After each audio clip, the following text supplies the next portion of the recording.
Madame la Première ministre, les idées des cégétistes, si j'ose accoler ces deux mots, sont simples. Total ne nous accorde que 8%, vengeons-nous sur les Français. Ouvriers bloqués dans les queues des stations-service, infirmières en panne et leurs patients qui attendront, artisans ou chantiers suspendus.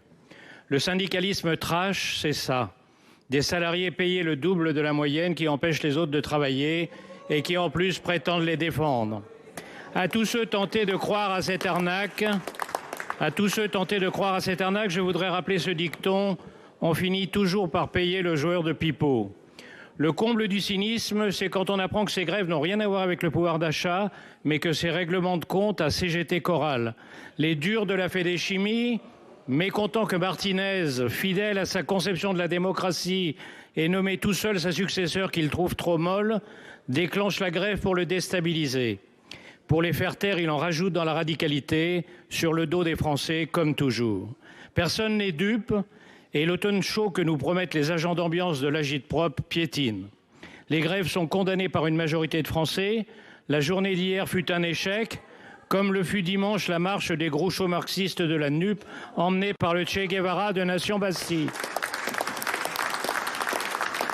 La prochaine étape est encore plus obscène. La récession guette la planète, le prix de l'énergie met des usines à l'arrêt. Les Français vont avoir froid cet hiver, mais la même CGT, pour la plus grande joie de Poutine, empêche la maintenance des centrales nucléaires qui nous permettrait de surmonter l'arrêt du gaz russe. Madame la Première ministre, vous avez commencé de prendre les réquisitions qui s'imposent. Pouvez-vous nous assurer que vous poursuivrez toutes les mesures nécessaires pour que 90 personnes ne puissent interdire à la moitié de la France de se déplacer et que quelques centaines d'autres ne puissent empêcher nos concitoyens de se chauffer au cœur de l'hiver?